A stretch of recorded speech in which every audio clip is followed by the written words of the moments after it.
kajian ini sangat penting, daurah ini sangat penting. Kenapa? Karena banyak sekali orang-orang yang tidak mengerti cara penyembelihan sah, bukan hanya dari masyarakat awam, bahkan dari santri. Yang santri pun banyak yang nggak ngerti. Penyebab diadakannya daurah ini juga gara-gara santri. Wis sudah calon ustaz tugas, tapi keliru. Dulu itu ada acara tasyakuran. Tasyakuran kan berarti lulusan kan ya? Lulusan siap-siap tugas bisa. Nah, ketika tasyakuran nyembelih ayam, entah berapa ekor waktu itu banyak. Dari sekian ekor yang banyak itu belasan ekor, yang sah cuma 3 apa berapa itu. Yang lain tidak sah semua penyembelihannya. Ketika ditegur, ini kok begini penyembelihannya, ini tidak sah. Kenapa nggak sah?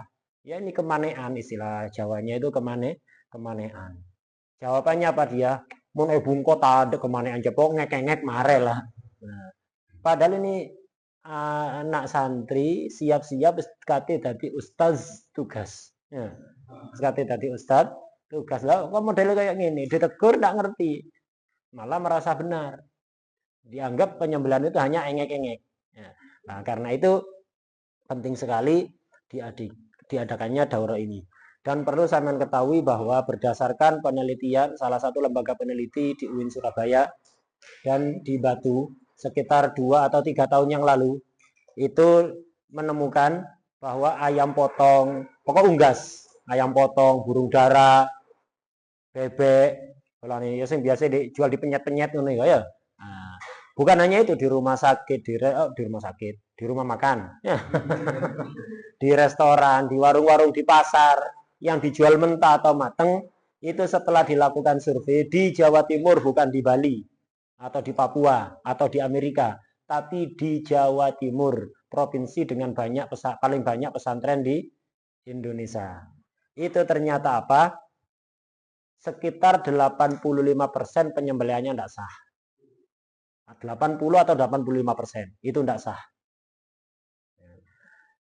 Nah ini apa ini? Artinya ayam panggang, goreng, atau yang lain yang banyak beredar di pasaran itu bangkai. Yang nggak sah, yang haram dikonsumsi. Itu penelitian. Sebelumnya sudah pernah dilakukan penelitian sederhana, tidak menggunakan metodologi ilmiah. Nah itu, tidak menggunakan metodologi ilmiah. Sederhana oleh pengurus MUI Kabupaten Pasuruan waktu itu di masa ayah saya Ustadz Hasan Bisri bin Hafid rahimahullah.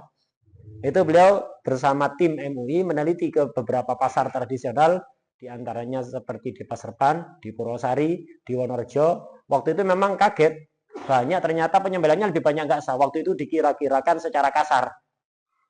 Nah, itu dikira-kirakan secara kasar itu apa? Sekitar 65% sih nggak sah. Tapi ternyata sekitar 3 tahun yang lalu mungkin atau 2 tahun yang lalu itu saya diminta ngisi pembahasan ini juga tentang kurban juga di PCNU Kabupaten Pasuruan bersama dengan narasumber dari Ketua Juleha Jawa Timur. Juleha itu juru sembelih halal. Ada lembaga namanya Juleha, juru sembelih halal. Ketuanya langsung yang didatangkan, Ketua Juleha Jawa Timur. Beliau itu menginformasikan bahwa penelitian terbaru yang dilakukan oleh UIN Surabaya dan lembaga penelitian yang ada di Batu, penyembelihan ayam atau unggas yang ada di Jawa Timur itu 80 atau 85%-nya nggak sah. Jadi sampean beli ayam yang di warung-warung, di pasar-pasar itu kemungkinan itu halal hanya 20% maksimal. Kemungkinan halalnya hanya 20%. Dan itu memang sesuai dengan kenyataan di lapangan. Saya sendiri sudah mengalami beberapa kali nemu ayam tidak sah itu. Saya sendiri pernah di daerah Keraton ada rumah makan. Nah, saya beli burung dara. Saya makan, ternyata saya lihat gulune wutu, nggak terpotong sama sekali. Nggak diiris sama sekali leher, digulai modelnya apa? Kemudian pernah juga ada acara haflah di salah satu pondok pesantren, saya dikasih berkat. Berkati ternyata ya berkat bukan masak sendiri. Beli di rumah makan, salah satu rumah makan besar ada di Pasuruan. Itu. Ternyata juga penyembelihannya nggak sah. Itu pengalaman kedua. Pengalaman ketiga di salah satu rumah makan di Malang. Saya sendiri juga yang beli. Itu ternyata sama penyembelihannya Tidak sah. Romo Yai Muhammad Subatar pernah di salah satu rumah makan di daerah Kabupaten Pasuruan, Warung Dawa Ngetan, gede rumah makan ini.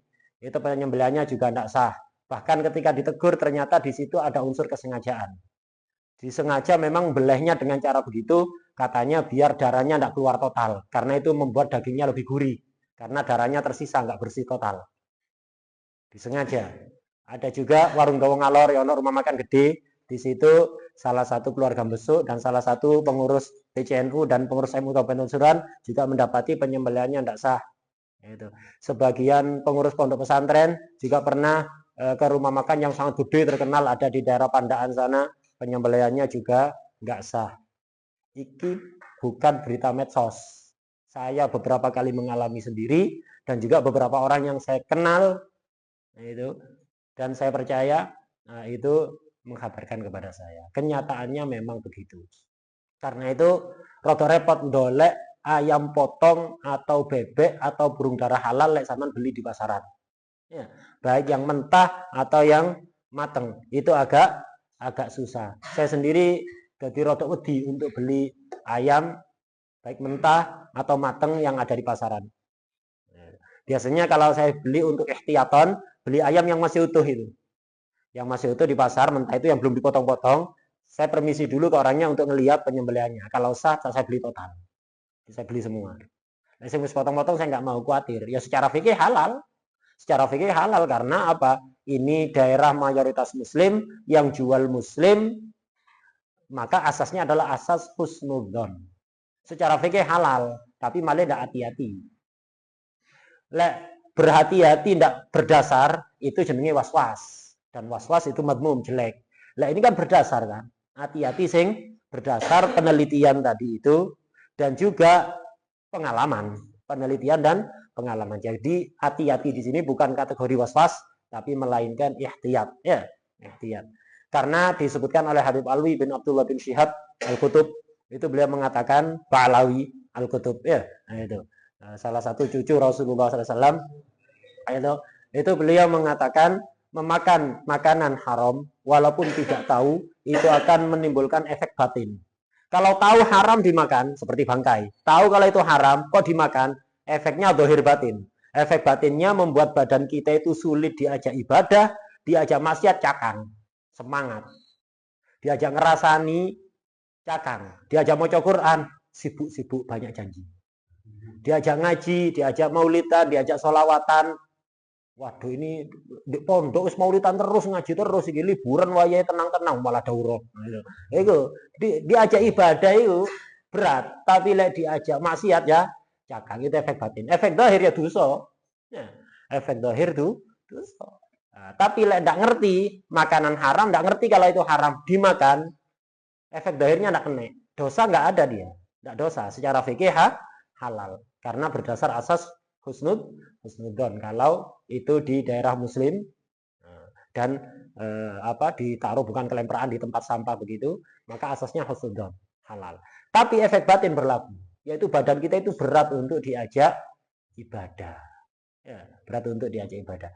Nah, itu efek batinnya. Karena itu perlu sekali untuk kita ini ihtiyat, hati-hati, warok di sini warok yang mahmud dalam masalah ini, bukan sekedar was-was.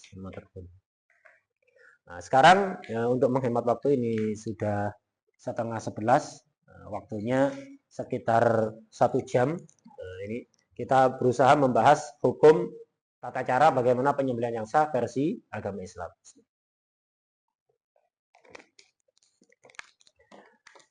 Nah, di sini dikatakan bahwa tidak saya baca kalimat per kalimat, langsung saya ambil poin-poinnya, nanti bisa dibaca sendiri ya.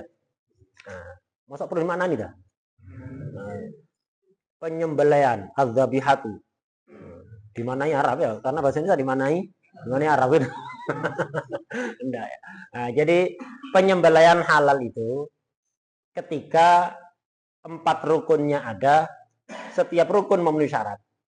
Ini kebanyakan isi makalah ini saya ambil dari Yaqutun Nafis. Sampean paham Yaqutun Nafis, matnan wa ta'liqon, dalam masalah ini wis lumayan luas. Terus ada beberapa tambahan dari beberapa kitab seperti Tuhfah, Buya, I'anah dan lain-lain. Tapi intinya dari yakutun nafis. Jadi penyembelihan yang sah itu yaitu ketika 4 rukunnya ada dan masing-masing dari 4 rukun ini memenuhi syarat. Jadi setiap rukunnya ada syaratnya sendiri-sendiri. Untuk apa? Biar lebih cepat akan saya buatkan anunya. Jadi rukunnya penyembelihan itu di sini ada cara penyembelihan, orang yang menyembelih, hewan yang disembelih, alat penyembelihan. Jadi yang pertama adalah az-zabhu. Cara penyembelihannya. Ini rukunnya. Kedua adalah az-zabih. Orang yang menyembelih. Yang ketiga adalah az-zabih. Hewan yang disembelih. Gitu. Yang keempat al-alah. Alat yang digunakan menyembelih. Ini harus ada. Untuk tercipta penyembelihan syar'i itu harus ada engek-engek tadi itu. Jadi nggak sekedar engek-engek, masih ada yang lainnya. Jadi pokok engek-engek gitu. Nggak pokok engek-engek ya. Engek-engek ini baru satu rukun penyembelihan. Kedua az-zabih. Harus ada yang nyembelih. Nah, ada penyembelihan tapi tidak ada yang nyembelih. Itu. Misalnya nyangkut. Hewannya nyangkut ke pisau akhirnya terpotong, nggak ada yang nyembelih. Ya bukan penyembelihan yang sah. Ya, bukan penyembelihan yang sah. Atau ada geraji muter, geraji ini tukang mebel itu, tiba-tiba ayam terbang ke situ terpotong lehernya. Nggak ada yang nyembelih. Itu nggak sah. Ketiga adzabih, hewan yang dibelih. Harus ada yang dibelih, hewan. Nggak tahu ya duduk tahu ya. Nyembelih terong, itu penyembelihan syar'i. Ya itu. Penyembelihan yang nggak sesuai syariat itu nyembelih terong gitu ya. Betul acara beli terong, beli tahu tidak sah penyembelihan ini. Tidak sesuai syariat. Kenapa tidak ada hewan yang disembel? Tidak ada yang disembel ya. Itu. Kemudian yang keempat alat yang digunakan menyembelih. Nah, masing-masing ini ada syaratnya. Langsung ke syarat penyembelihan, az-zabhunya. Penyembelihan hewan memiliki 2 cara sesuai klasifikasi pengelompokan hewan yang disembelih, yang juga terbagi menjadi 2. Hewan yang dibelih itu dibagi menjadi 2. Jadi hayawan yang disembelih. Ada kalanya makdur alaih. Ada kalanya ghairi makdur alaih. Hewan yang dibelih itu ada kalanya makdur alaih, ada kalanya ghairi makdur alaih. Yang dimaksud makdur alaih itu adalah hewan yang bisa dengan mudah dipotong saluran makan dan nafas. Jadi setiap makhluk hidup itu, hewan itu makhluk hidup, manusia atau hewan, binatang ya, itu pasti punya 2 saluran di kerongkongannya ini ya. Saluran nafas untuk bernafas dan saluran makan minum. Beda, campur jadi siji sampai tempat mangan ya sampean. Nah, ya, alhamdulillah Allah memberikan 2 saluran. Lah siji lah waktu nih makan enggak bisa sampean. Ya, berhenti dulu ya. Nah, jadi ada saluran makanan, minuman dan saluran nafas. Yang dikatakan hewan makdur alaih adalah hewan yang bisa dipotong lehernya, yang bisa dipotong saluran makanan dan nafasnya dengan mudah. Hewan ghairu makdur alaih yang nggak bisa dipotong saluran nafas makanannya atau sulit, sangat sulit. Contoh hewan-hewan jinak yang nggak ngamuk, yang udah dipegang, diikat, itu namanya makdur alaih. Ghairu makdur alaih seperti burung terbang di atas angkasa. Ya apa sampean kate mbeleh leheri? Terbang pisan mbeleh teko pinggirin, tidak bisa ya. Tidak bisa. Atau sulit. Aslinya hewan jinak tapi ngamuk. Sapi lah tepak ngamuk masih wong 15 gak mampu nangan. Iya. Itu. Kabur sak kampung gak mampu. Itu. Jadi sapi ngamuk mau dibeleh gak bisa. Nah, maka ini kategori ghairi makdur alaih. Yang pertama, hewan yang bisa dipotong lehernya dengan mudah, yang disebut dengan al-hayawan al-makdur alaih. Cara penyembelihannya harus memenuhi 2 syarat. Untuk hewan yang makdur alaih, cara penyembelihannya dengan 2 syarat. Pertama, harus memotong saluran makanan dan nafas secara total. Tidak boleh tersisa sedikit pun, walaupun sekecil benang. Ya, tidak boleh tersisa sedikit pun. Ini yang banyak terjadi. Jadi saluran makanan atau nafas itu tidak terputus total. Teriris separuh, masih tersisa, hatta sedikit. Jangankan separuh, tersisa sedikit, segede benang jahit itu, tersisa sedikit, tidak halal. Paham ya? Nah, itu yang pertama. Memotong saluran pernafasan atau hulkum dan saluran makanan atau mari sampai benar-benar terputus secara total. Ada dua saluran mesti nanti kita tunjukkan ketika beli ayam. Ada yang lemes itu, ada yang keras kayak sedotannya. Kayak sedotan yang kaku. Itu ada dua. Satunya itu saluran makanan, satunya saluran pernafasan. Harus betul-betul terputus secara total dua-duanya. Tidak boleh tersisa sedikit aja. Jelas ya? Nah itu. Tidak boleh tersisa bagian yang tidak terputus sedikit pun. Ini pertama. Kedua, adanya unsur kesengajaan untuk menyembelih. Ketika ngiris itu sengaja. Tidak sengaja, tidak sah. Ya, tidak sah. Misalnya sampean latihan samurai ono di lapangan ngono. Ya, sumpek wayahe liburan tidak pulang, akhirnya latihan samurai ada di lapangan sana. Ketika main-main samurai itu tidak sengaja burung dara lewat, teriris tanpa sengaja. Walaupun terputus saluran nafas dan makanannya nggak sah. Kenapa? Tidak ada unsur kesengajaan. Atau orang lindur. Ya, orang lindur daerahnya rawan begal. Akhirnya tidur itu, Rasulullah SAW di dekat kepalanya itu siwak. Sebelum tidur siwakan, bangun tidur langsung siwakan, bukan buka statusnya wong. Paham ya? Nah, itu siwakan. Ini enggak karena daerah rawan duduk siwak di pinggir kepala celurit. Ketika tidur enggak sadar mengigau atau kagetnya ada suara apa kaget, langsung spontan celuritnya diambil dibacokno. Ternyata bebek ya. Putus saluran nafas dan makanannya. Dalam keadaan tidak sadar ngelindur. Sah apa enggak penyembelihannya? Tidak sah. Walaupun memutuskan hulkum mari. Kenapa? Tidak ada unsur kesengajaan. Yang ghairu maqdur alaih tak lewati tak terangkan secara cepat saja karena apa? Jarang terjadi ya. Jarang terjadi. B. Hewan yang tidak bisa atau enggak harus enggak bisa atau sulit dipotong bagian lehernya. Nah, disebut dengan al-hayawan ghairu maqdur alaih. Seperti hewan-hewan liar atau hewan jinak yang ngamuk dan tidak dapat dikendalikan. Cara penyembelihannya juga harus memenuhi dua syarat. Yang pertama, melukai bagian manapun. Ini yang membedakan. Lek maqdur alaih harus apa? Memutuskan hulkum dan mari. Ini yang harus dipotong total. Kalau yang ghairu maqdur alaih enggak harus hulkum dan mari. Yang penting dilukai dengan alat yang memenuhi syarat nanti ya. Yang penting dilukai di bagian manapun. Dilukai dengan luka yang mematikan. Itu. Melukai bagian manapun menggunakan senjata tajam. Menggunakan senjata tajam yang sesuai dengan ini. Atau menggunakan hewan pemburu. Bisa. Bedanya, maqdur alaih dan ghairu maqdur alaih sama-sama harus menggunakan senjata tajam. Yang artinya alat yang memenuhi syarat. Bedanya apa? Kalau yang maqdur alaih harus memutus hukum dan mari. Di sini melukai bagian mana saja, perutnya, punggungnya, kepalanya ya. Nah, itu. Terserah bagian mana saja ya, dadanya, terserah. Yang penting luka yang mematikan. Kedua bedanya, di sini tidak harus pakai senjata tajam. Boleh menggunakan hewan pemburu yang sudah terlatih ya. Hewan pemburu yang sudah terlatih. Yang kedua sama apa syaratnya? Adanya unsur kesengajaan. Kalau nggak sengaja, maka juga tidak sah. Jelas ya? Sekarang syaratnya orang yang beleh. Orang yang membeleh. Az-zabih. Orang yang menyembelih ada dua. Orang yang menyembelih ada dua. Sebenarnya sama di sini. Hewannya dibagi menjadi dua. Maqdur dan ghairu maqdur. Kalau hewannya maqdur alaih, syaratnya cuma satu. Syaratnya zabih hanya satu. Kalau ghairu maqdur alaih hewannya, maka syarat orang yang nyembelih dua. Syarat pertama sama, syarat kedua yang beda. Untuk maqdur alaih nggak perlu syarat kedua. Apa itu? Syarat orang yang melakukan penyembelihan ada dua, yaitu pertama, beragama Islam. Walaupun tidak pokro. Pokok Islam ya. Bu ahlus sunnah wal jamaah, bu ahlus sun wal jimaah,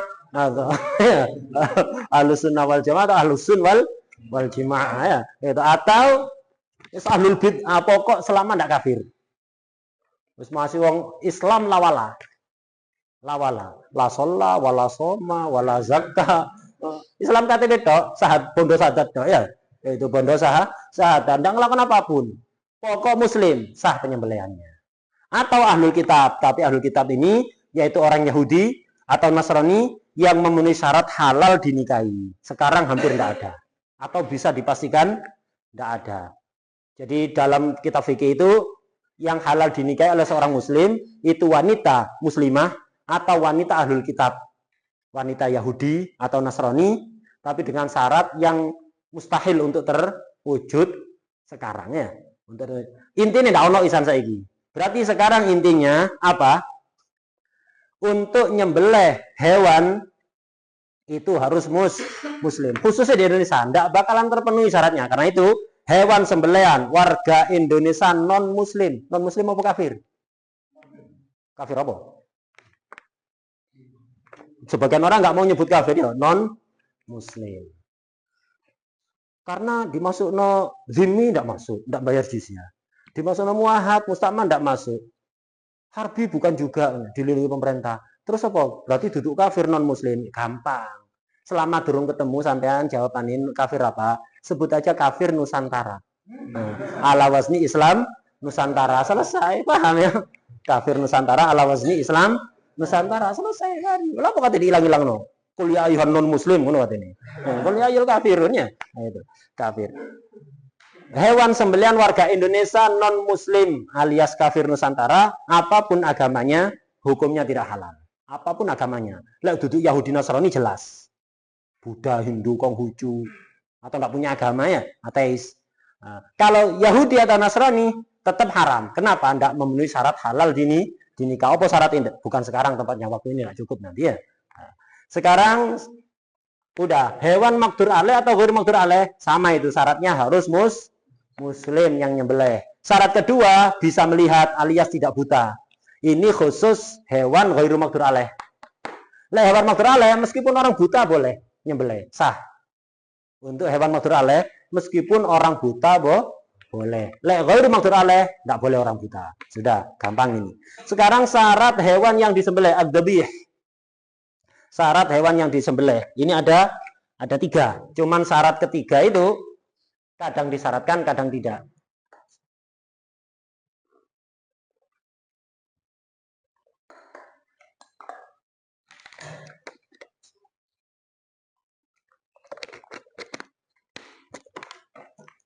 Syarat hewan yang disembelih biar halal dagingnya apa? Pertama, halal dikonsumsi. Artinya hayawan makul yang halal dimakan. Hewan-hewan yang haram dikonsumsi haram untuk disembelih. Bukan hanya tidak sah, belai haram. Sampai tidak gawe ini kucing dibelai. Haram. Dan percuma, jadi hewan yang nggak sah penyembelihannya, batang. Belai haram. Belai singa, belai bajul. Ya. Belai hewan-hewan yang nggak halal dimakan itu. Haram hukumnya. Walaupun karena alasan kasihan. Jadi hewannya itu sakit, habis ketabrak misalnya atau apa, kejet-kejet tak mati-mati. Kasihan dibelai, tendang mati biar nggak kesakitan, nggak boleh. Cek ini mati-mati dewi, paham ya? Jadi nyembelih hewan yang tidak halal dikonsumsi itu nggak sah dan juga haram. Kelakuan sampean itu haram. Jelas ya? Yang tidur-tidur bangun. Kedua, hewan darat. Ini yang harus disembelih. Artinya hewan darat itu bukan hewan air, termasuk yang terbang, hewan udara ya. Itu masuk kategori darat. Maksudnya hewan yang bukan hidup di air. Hewan-hewan yang hidup di air tidak wajib dibeleh. Seperti ikan dan yang lain-lain, apapun yang hidup di air, kuda laut, anjing laut, singa laut, apapun yang hidup di air yang halal itu bisa langsung dari laut mencolot ke wajan. Nggak harus dibeleh. Jadi itu kalau laut mencolot ke wajan langsung sampai goreng, nggak apa-apa. Halal. Paham ya? Nah itu. Ketiga, memiliki hayah mustaqirah. Nah ini syarat yang nomor penting ini. Betul konsentrasi sampean ini. Apa itu hayah mustaqirah? Jadi ada dalam fikih itu istilah hayah mustaqirah, ada hayah aisyu madbuh, ada hayah mustamirrah. Itu. Syaratnya dzabih ini ada 3 ya. Nah, yang nomor satu mesti disyaratkan. Nomor 2 mesti disyaratkan. Nomor 3 ini tafsil. Kadang disyaratkan, kadang tidak. Apa syarat nomor 3? Yaitu hayatun mustaqirratun. Hewan yang dibeleh harus memiliki hayah mustaqirrah. Tepat dibeleh itu. Pas waktu disembelih, dia harus memiliki hayah mustaqirrah. Kadang disyaratkan, kadang enggak. Kita pahami dulu, apa itu hayah mustaqirrah.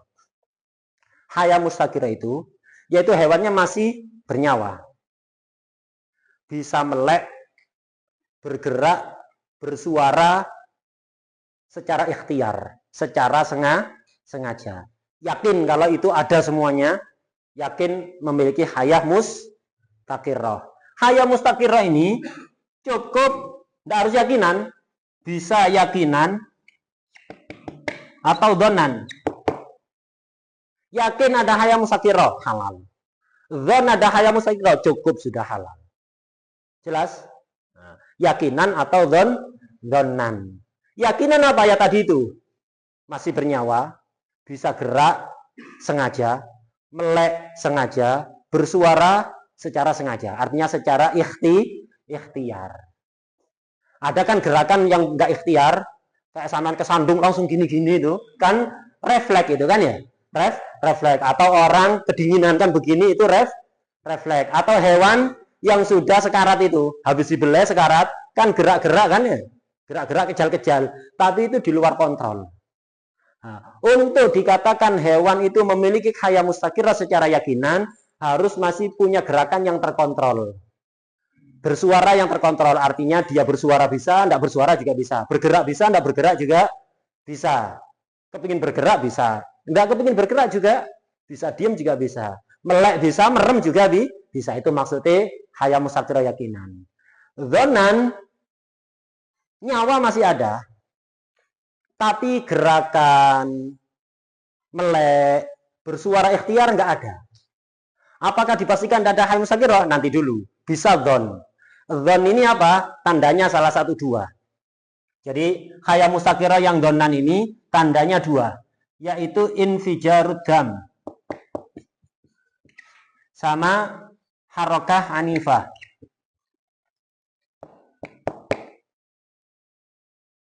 Ya. Jadi bisa jadi hewan itu sudah nggak gerak, nggak bersuara, nggak melek secara ikhtiar. Kenapa? Gara-gara dibius. Husni, majuan. Gara-gara dibius. Dan itu di beberapa negara barat harus, khususnya sapi, hewan-hewan gede itu, kalau mau dibeleh harus dibius. Karena kalau enggak namanya penyiksaan, getabrus, nyiksa wong sakarepan. Boleh hewan tidak dibius, melanggar hak asasi hewan. Hak asasi manusia tidak direken, ngurusi hak asasi hewan. Makanya seringkali Indonesia itu di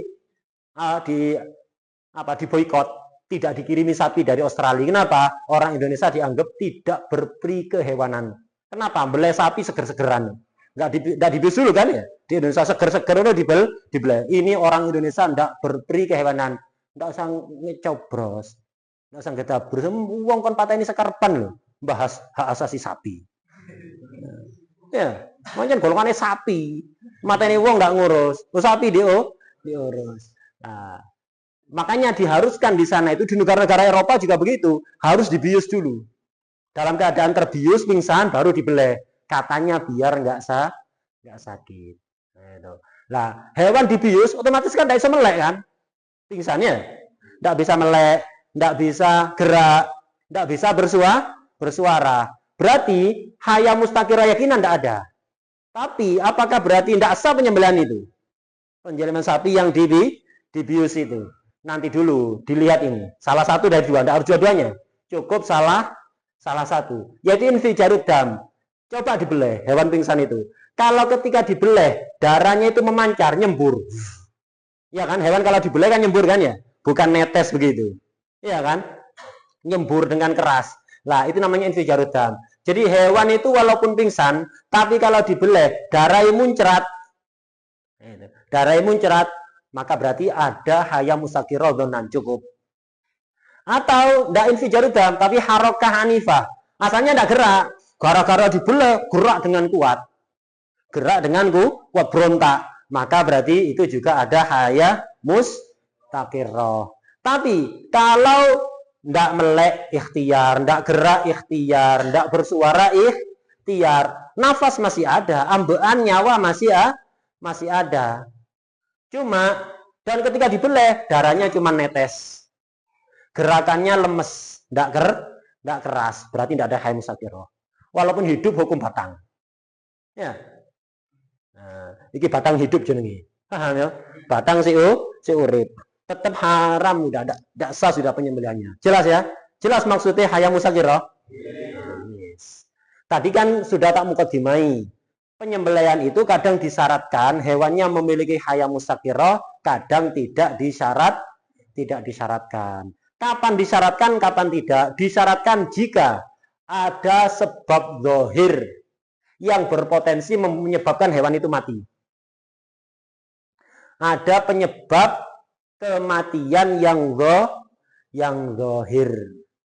Nah, kalau hewan itu mengalami terkena sebab yang biasanya bisa menyebabkan kematian, berpotensi menimbulkan kematian, zahir sebabnya, maka ketika dibeleh harus ada hayya mustaqiroh. Contoh, hewan ketabrak. Hewan ketabrak itu sebab zahir yang menyebabkan kematian apa enggak? Sebab zahir yang biasanya menyebabkan kematian, walaupun sekarang saya durung mati ya. Walaupun saya durung mati, ketabrak, kerubuhan tembok, kerubuhan bangunan, kecepit pintu, keinjak ya, kena kelindes ya. Makan makanan beracun, ngombe baygon. Nah, ini semuanya sebab zahir yang biasanya bisa menimbulkan kematian lah. Hewan-hewan yang mengalami hal-hal seperti itu yang zahir, yang biasanya bisa menimbulkan kematian, maka ketika dia masih hidup dibeleh sah asal ada hayya mustaqiroh, yatinan atau donan. Kambing ketabrak, kejet-kejet, belenai, ya dibeleh. Sudah tidak bisa gerak dengan ikhtiar, melek ikhtiar, suara ikhtiar tidak ada, kejet-kejet sudah ya. Nah, kejal-kejal itu ya, kejal-kejal. Ya apa? Tetap dibeleh. Barangkali ketika dibeleh darahnya muncrat, berarti masih ada hayya mustaqiroh donan halal. Atau gerakannya keras, artinya lemes wisan, kejet-kejet lemes gitu ya. Tapi dibeleh ternyata berontak, maka berarti ada hayya mustaqiroh halal. Tapi kalau sudah kejet-kejet lemes, tidak ada harokah ikhtiar, gerakan ikhtiar, suara ikhtiar, melek ikhtiar tidak ada, dibeleh darahnya cuma netes, tidak ada gerakan kuat, batang sudah. Walaupun ketika dibeleh gianya masih bernafas, batang. Paham? Nah, ketika itu disyaratkan adanya hayya mustaqiroh. Tapi nggak ada apa-apa. Tiba-tiba hewan itu sekarat, nggak apa-apa. Pokok gianya belen halal. Misal hewan gering. Kenapa gering empu? Hewan sakitnya.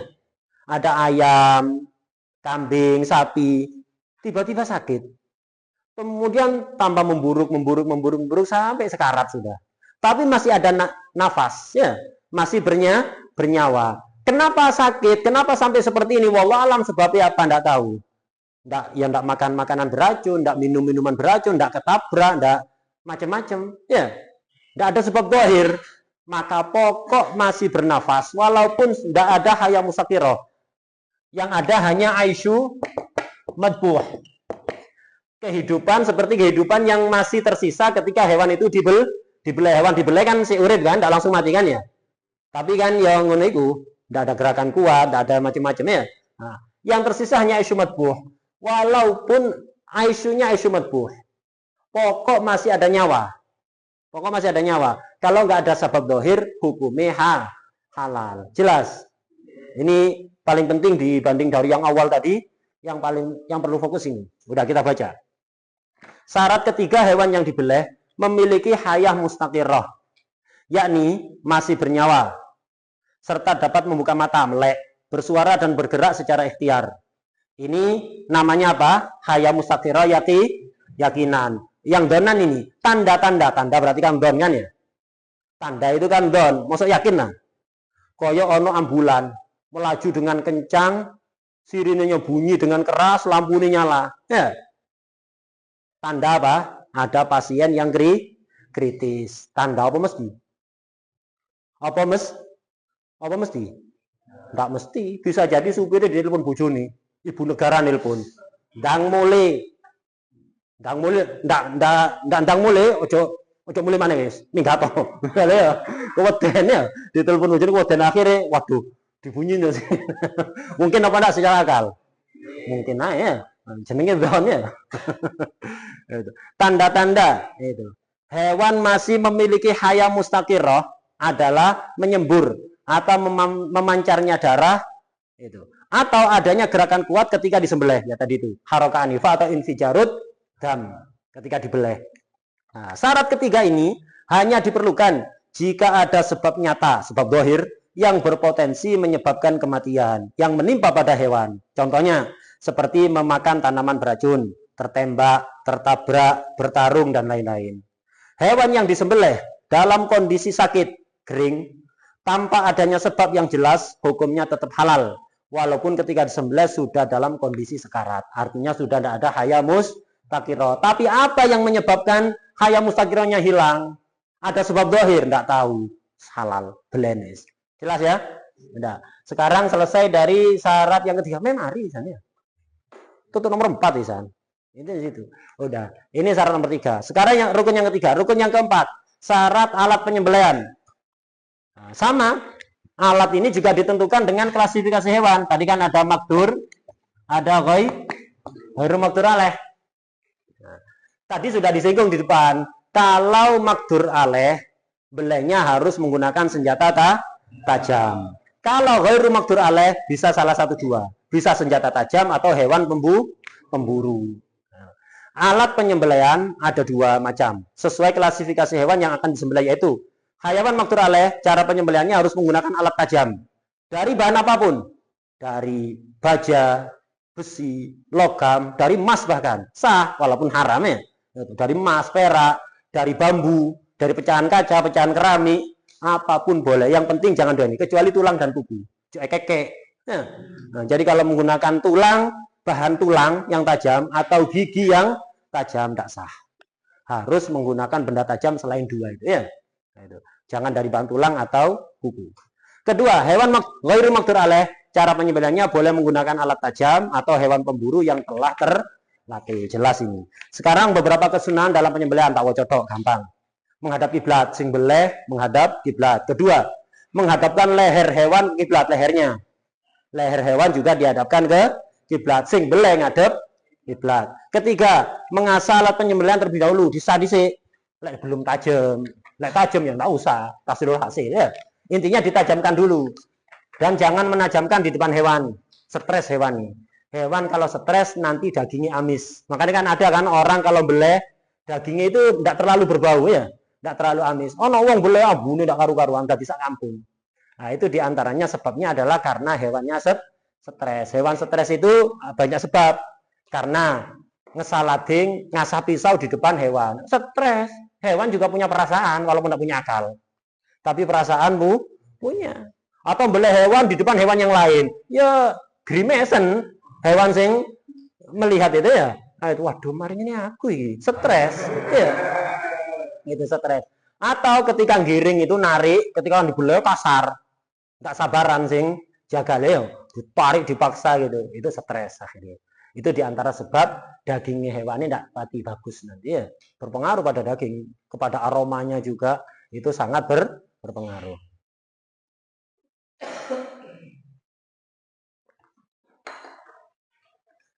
Membaca bismillah sunat dalam mazhab Syafi'i, mazhab lain wajib, mazhab Maliki wajib.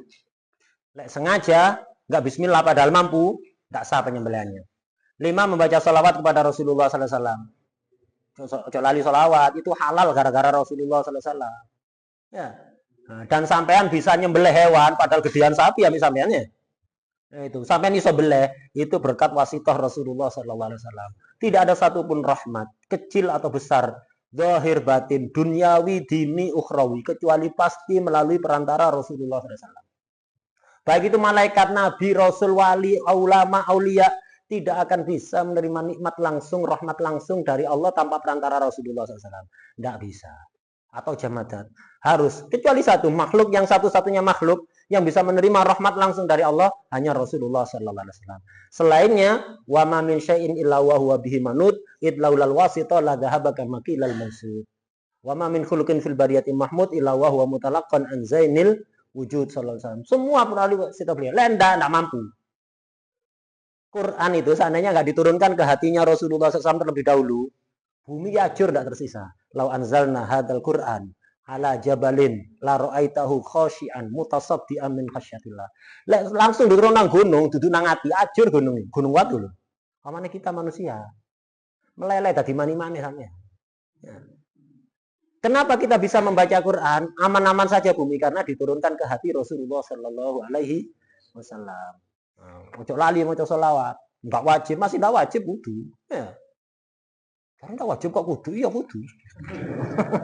Enggak wajib. 6.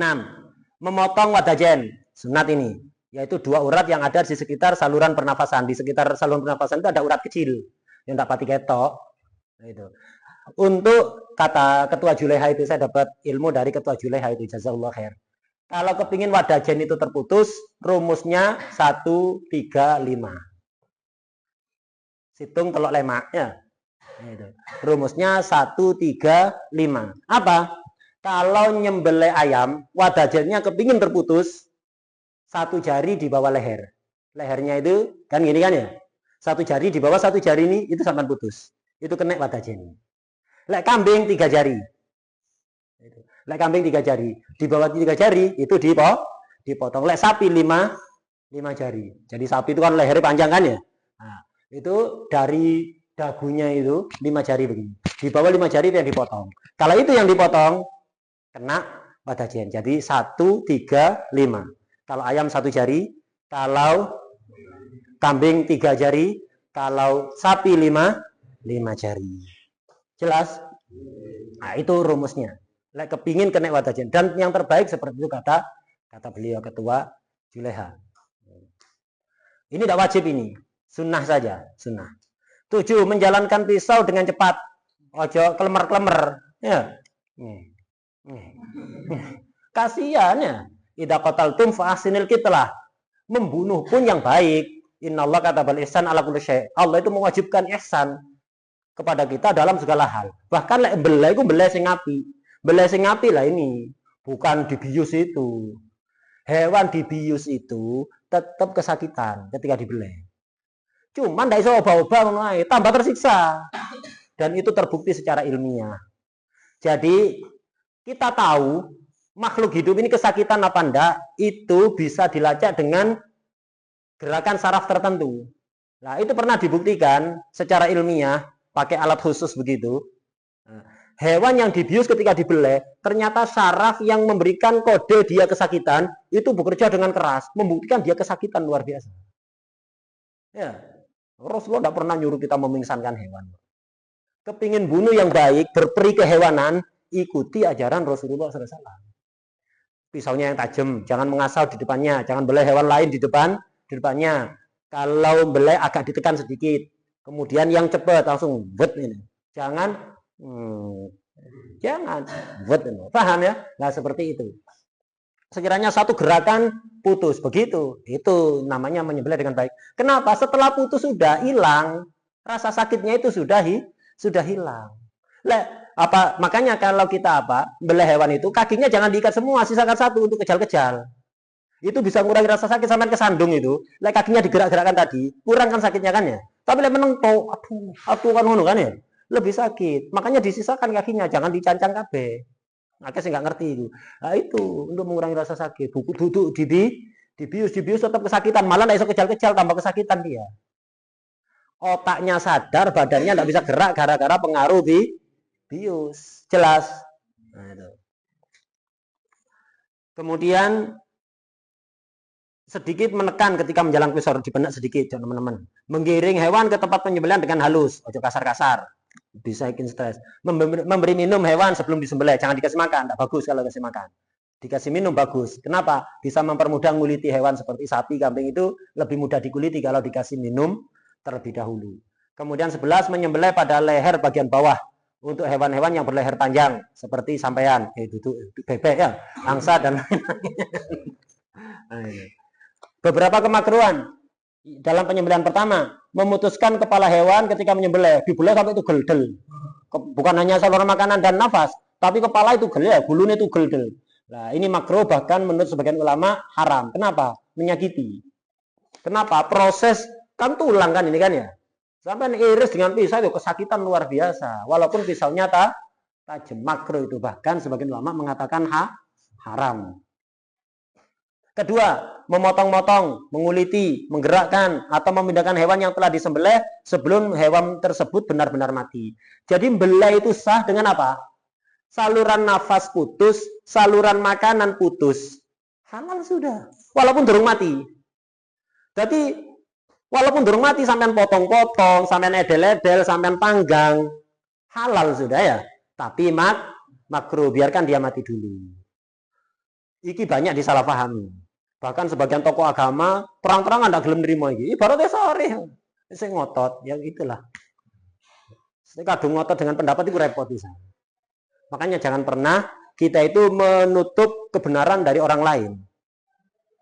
Semantap apapun kita, urusan dzonni bukan akidah, ya. Itu tetap harus membuka hati. Mungkin kita salah, ya. Jadi memotong-motong, lewis diputus halal sudah. Hulkum dan mari putus halal. Krokotono mentah-mentah halal misalnya. Ayam dibeleh, hulkum dan marinya putus, murid dan melaku-melaku. Ayam jago sering terjadi begitu. Melaku-melaku. Halal apa enggak? Halal, krokotono halal. Dalam keadaan hidup-hidup kayak gitu ya. Karena yang menyebabkan halal apa? Dzabihah syar'iyah, penyembelihan syar'i. Lagi syar'i bisa memutuskan hulkum dan mari dengan memenuhi syarat-syarat tadi sudah. Jadi walaupun sampai potong-potong, sampai panggang, makruh saja. Nggak ngarai haram ya, nggak ngarai penyembelihannya, nggak sok. Itu jenisnya belah dua kali. Oh, terus putus apa nih? Katanya belah dua kali barang ini. Terus putus katanya belah apa nih? Ya, makruh saja. Ya jadi lakoni karena ini makruh. 3, mengasah alat penyembelihan di hadapan hewan lain. Itu di hadapan hewan jangan. Menyembelih hewan di hadapan hewan lain jangan. Yang setes tadi. Nah, ini beberapa pembahasan penting di dalam penyembelihan. Nah, ini penting teman ini. Nomor 1 khususnya. Karena ini banyak sekali salah paham. Beberapa pembahasan seputar penyembelihan. Iki yang dikenal dengan belai 2 kali. Sering kan? Kadang kita itu belai hewan, pisaunya kurang tajam, ganti pisau kedua. Atau tengah-tengah nyembelih, sapi ini ngamuk, terlempar pisaunya, diambil lagi, dilanjutkan. Malah ada yang lebih parah ya, sapi dibeleh, kabur, godak-godakan ya. Padahal terluka sininya, kabur godak-godakan. Penyembelihannya belum selesai, terus ketangkep, dilanjut no. Ya. Atau misalnya nyembelih ayam, diangkat, enggak putus, terus no. Nah, ya apa ini? Yang dikenal dengan istilah beleh 2 kali. Rata-rata orang, ojo sing awam, sing santri, bahkan sing ustad, banyak beranggapan ngono iku haram mutlakon. Enggak berdasar. Enggak ono haram mutlakon enggak ono. Haram kalau memenuhi 2 syarat. Lek 2 syarat tidak terpenuhi, maka enggak haram. Apa 2 syarat terpenuhi? Terjadi jeda yang lama urfan antara penyembelihan pertama dengan penyembelihan kedua. 1. Kedua, ketika dilakukan penyembelihan kedua sudah tidak ada hayah musakiroh. Karena penyembelihan pertama sabab dohir yang menyebabkan mati apa enggak? Sabab dohir yang menyebabkan mati. Kalau ada sabab dohir yang menyebabkan mati, penyembelihan berikutnya harus ada apa tadi syaratnya? Hayah musakiroh. Lek 2 syarat tadi terpenuhi baru haram. Belai 2 kali itu menyebabkan hewannya haram, jadi bangkai, tidak halal dimakan. Kalau antara penyembelihan pertama dengan yang kedua, atau ketiga, atau keempat, itu terjadi jeda yang lama. Kedua, ketika dilakukan penyembelihan kedua, tidak ada hayah mustaqiroh, yakinan, atau donan. Baru haram. Lah ikut terpenuhi haram. Lah nggak terpenuhi salah satu aja, pada dua-duanya. Satu aja tidak terpenuhi, halal sudah. Contoh, ayam dibelai, diangkat, hewan sudah sekarat, tapi masih hidup. Lu tidak putus, langsung dilanjut lagi. Diangkat langsung kelihatan ya. Diangkat langsung kelihatan kalau tidak putus. Langsung dilanjut lagi. Walaupun ketika melanjutkan sudah Tidak ada hayam mustaqirah karena nggak ada jeda yang lama, urfan, maka halal. Atau terjadi jeda yang lama, dibeleh mencelat. Yang nyembelih mencelat, pisaunya mencelat, sapi ini kabur. Belum sempurna penyembelihan ini. Wes drotos gitu ya. Uber-uberan. 1 jam kemudian baru ketangkep.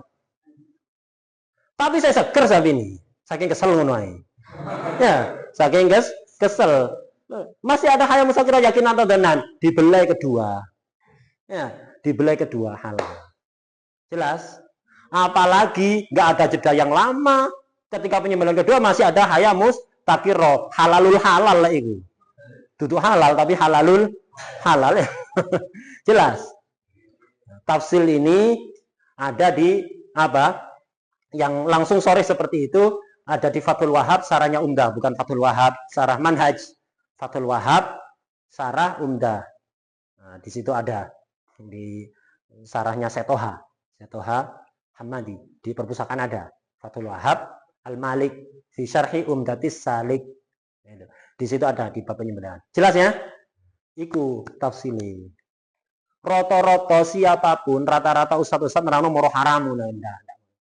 Makanya sering biasanya bulan kurban itu kan video biasanya kan mesti di grup-grup diskusi itu rame bahas ini apa ini penyembelihannya. Yang pertama pisaunya kurang tajam diganti pisau kedua, atau sapinya kabur terus dilanjut kedua, langsung ndak kadik mikir, ndak kadik ibarat, ndak sah haram. Karepan. Jawab pertanyaan sekarepan, ojo sekarepan. Dan kesekarepan itu kok kebiasaan. Masih basul masail latihan walaupun orang musahe sing hati-hati. Oh enggak apa-apa, salah untuk musahe. Bener untuk musahe, tapi biasa hati-hati. Jangan gampang-gampang berpendapat. Masih di latihan basul masail. Kenapa? Oh enggak apa-apa, ini kan latihan duduk fatwa. Bener, lek sampean latihan ini model koyo ngono, engko fatwa ya model ngono sekarepan ngono. Paham ya? Biasakan hati-hati ketika berpendapat walaupun dalam basul masail iku sing hati-hati, ojo pokok ngomong. Akhirnya nanti lek dadi tokoh pokok ngomong akhirnya. Ya, pokok ngomong. Lek iso dielingno enak, lek ndak iso dielingno iki sing repot. Walaupun ulama sedunia kula ngene. Repot ini terus ngomong atas nama apa kan? Ya. Ngomong ilmu tapi pendapat ulama gak diperhatikan. Itu tuh ilmu. Jenenge ngomong ilmu ya pakarnya harus menjadi rujukan. Ndak ono rujukane. Terus apa ilmiahnya di mana? Ndak dudu ilmiah jenenge. Paham ya? Ojo biasano ngomong sekarepan. Yes. Nah, kita baca. Wis mari kesimpulannya iku, Mang. Kesimpulannya. Mengangkat pisau sebelum putusnya saluran pernafasan atau saluran makanan dapat menyebabkan penyembelihan tidak sah. Jadi ngangkat pisau padahal durung memutuskan hukum dan mari, ini bisa menyebabkan penyembelihan tidak sah. Tidak sah sehingga berakibat pada haramnya memakan daging hewan yang disembelih. Dagingnya haram mali jika memenuhi 2 syarat. Apa? Pertama, terdapat jarak atau jeda yang lama antara pengangkatan pisau dengan penyempurnaan penyembelihan. Antara pertama dengan kedua, jaraknya lama. Lama ini ukurannya apa? Urfan. 2, tidak ada hayam mustaqirah ketika penyembelihan dilanjutkan. Ketika penyembelihannya dilanjut, tidak ada hayam mustaqirah. Jika antara pengangkatan pisau dan penyempurnaan penyembelihan tidak terpisah oleh jeda yang lama, maka penyembelihan tetap sah.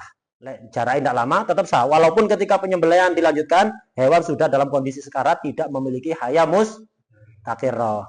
Begitu pula, jika hewan masih memiliki hayam mustaqirah ketika penyembelihan dilanjutkan, ketika penyembelihan kedua masih ada hayam mustaqirah, penyembelihan tetap sah walaupun terdapat jeda yang lama.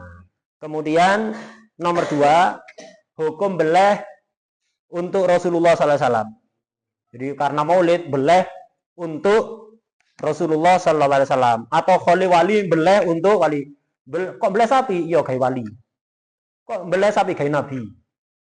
Seperti yang dilakukan oleh Syekhu Masyaikhina ya, Kiai Ali Murtadha rahimahullah wa nafa'na bi fitarain. Itu setiap maulid ngadakan maulid 3 kali, awal maulid, pas 12 dan akhir maulid, dan selalu beleh sapi untuk Nabi Muhammad sallallahu alaihi wasallam. Ya apa hukum ini? Itu syirik lah. Ndak syirik tahun ini. Wahabi kan gampang syirik, syirik ini. Belah itu ibadah kayak Allah, duduk kayak Nabi, duduk kayak wali isi. Slow. Ya, ojo tegang tok enggak iso mikir ya. Wong titik-titik tegang ndak iso mikir. Lek niate nyembah Nabi, ibadah nang Nabi, ibadah nang wali baru syirik. Ono ta wong beleh sapi ku niat ibadah, niat nyembah wali. Tepak kholi ono. Ibadah nang Allah. Ono ta bulan Maulid orang nyembelih kambing atau sapi niat nyembah Nabi. Lah ono. Nyembelih untuk Allah. Lek niatnya seperti itu dan insya Allah ndak ono sak dunia ini. Sepanjang sejarah ndak ono insya Allah ya. Nah, itu. Seandainya ada kufur. Nah, tapi lek beleh lillahi ta'ala. Cuman dalam disesuaikan dengan momen Maulid atau momen khol. Untuk takdim kepada Nabi karena kekasihnya Allah. Takdim kepada wali karena orang-orang yang punya kedekatan, kedudukan di sisi Allah. Nah itu ya ibadah teman gede ini. Wa may yu'adzim sya'airallah fa innaha min taqwal qulub. Itu berarti mentakdim syiar-syiare Allah. Ono ta syiar sing ngalahno Rasulullah sallallahu alaihi wasallam. Salat syiar paling gede. Ndak ono nabi ndak ngerti salat. Haji, ndak ono nabi ndak ngerti haji. Ya. Apapun ibadah kita tidak bakalan tahu kecuali melalui Rasulullah Sallallahu Alaihi Wasallam. Jelas ya? Udah. Ketiga, menyembelih kayak jin. Ya, di kampung-kampung biasa. Karena ujungnya ngamuk, boleh wedhus saya, boleh sapi, boleh kebu. Gawe jinnya. Nah, ini sama ini. Ya apa hukumnya? Lek niatnya nyembah jin, ya syirik. Ya, tapi wong Islam yang tak kira kayak ngono. Mungkin wong-wong kafir ngono. Beleh niat ibadah nang jin, kafir murtad. Lek niat beleh lillahi ta'ala, beleh kambing, beleh sapi, beleh ayam, niat ibadah nang Allah, dagingnya disedekahkan nang masyarakat, harapannya dengan perbuatan seperti itu Allah menolak gangguan jin. Ya ibadah lek ngono iku sunnah. Ini namanya tawassul bil amalis soleh. Tawassul itu bisa bidzawati sholihah. Tawasul dengan zat yang soleh, zatnya Rasulullah SAW, dengan zatnya para aulia, para ulama, itu bisa. Juga tawasul dengan amal soleh, sampean sodako, niat agar hajat sampean terkabul. Ini jenenge tawasul bil amal as-soleh. Jadi boleh tawasul dengan cak soleh atau dengan amal soleh. Ya. Cak soleh maksudnya cacak yang soleh. Cak soleh jenis soleh, tidak soleh, repot ini.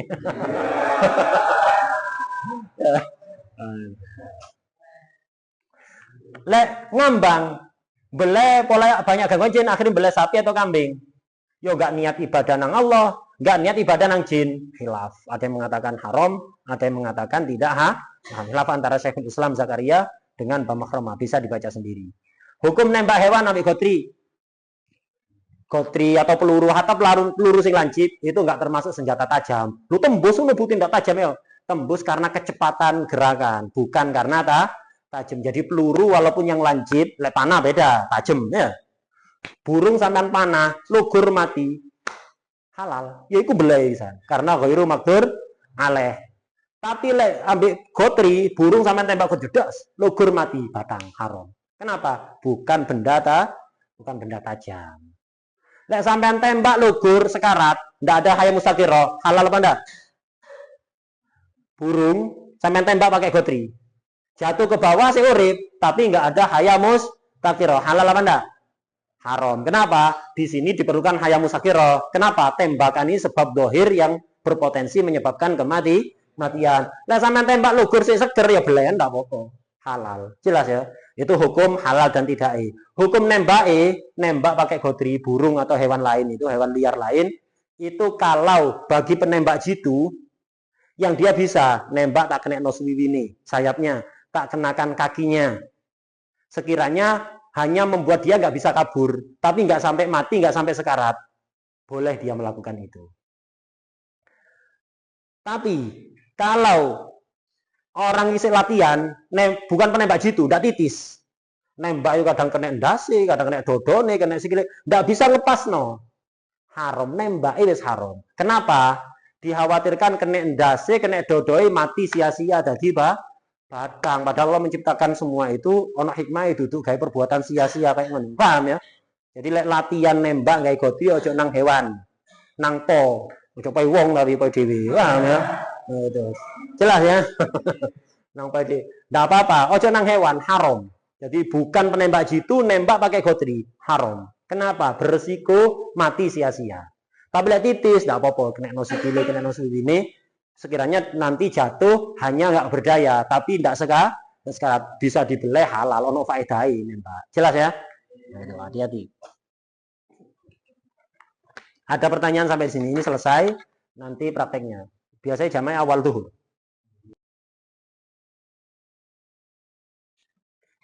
Ini dua saluran ini harus putus. Saluran makanan, saluran nafas ya. Nah, ini biasanya kalau nyembelahnya di pasar-pasar itu di sini. Ini kan agak ke bawah. Yang paling tepat itu sebenarnya 1 jari, ini rada ke bawah. Di pasar itu seringnya di sini diiris. Nah, ketika di sini diiris, nah, maka ini tidak terputus ini. Yang kaku ini tidak terputus. Justru kepotong di atasnya. Ini kan nyambung ke lidah. Nah, ini lidah nyambung. Nah, itu yang ini nyambung ke lidah ini. Yang kaku ini, nah, yang kayak sedotan ini nyambung ke lidah. Kalau ngirisnya di pasar itu banyak di sini motongnya. Nah, kalau dipotong di sini, yang terpotong lidahnya. Saluran di bawah lidah. Ya, sehingga tidak putus. Itu penyebab tidak sah. Yang sering terjadi itu. Terus kedua yang perlu hati-hati ini. Yang saluran nafas ini, yang lemes ini. Itu tadi itu. Karena dia lemes, ketika dipotong itu kadang lari ke samping. Baru teriris separuh, lari ke samping. Kalau nggak hati-hati, dilepas, akhirnya tidak terputus. Tersisa.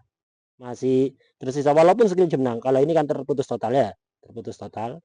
Ini juga dan sambungan ini biasanya teriris separuh gara-gara menyamping tadi.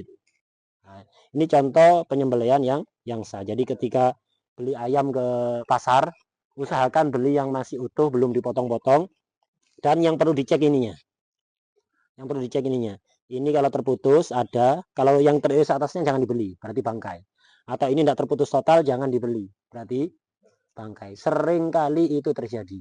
Ini terpotong di atasnya, ini tidak terputus total. Itu yang banyak terjadi di pasaran. Kemudian juga perlu hati-hati ketika beli ayam walaupun masih utuh. Itu kalau ini kan walaupun diiris sedikit melebar kan irisan ini. Itu tanda ayam dibelai ketika masih hidup. Tapi kalau diiris ini lubang bolong sedikit. Jadi kulitnya itu bolong sedikit gak melebar. Tandanya mati dulu baru dibelai. Dan banyak di pasar itu. Orang nggak takut pada Allah, nggak takwa. Jadi yang karena dibuang nanti rugi dia. Daripada rugi belai. Dan banyak penjual mie ayam yang kulaan ayam itu lebih murah.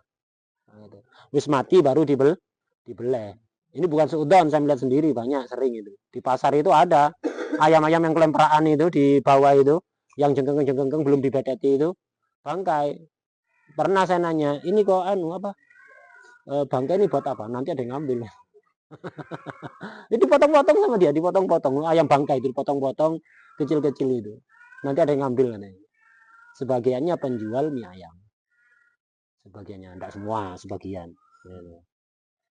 Ini contoh penyembelihan yang sah.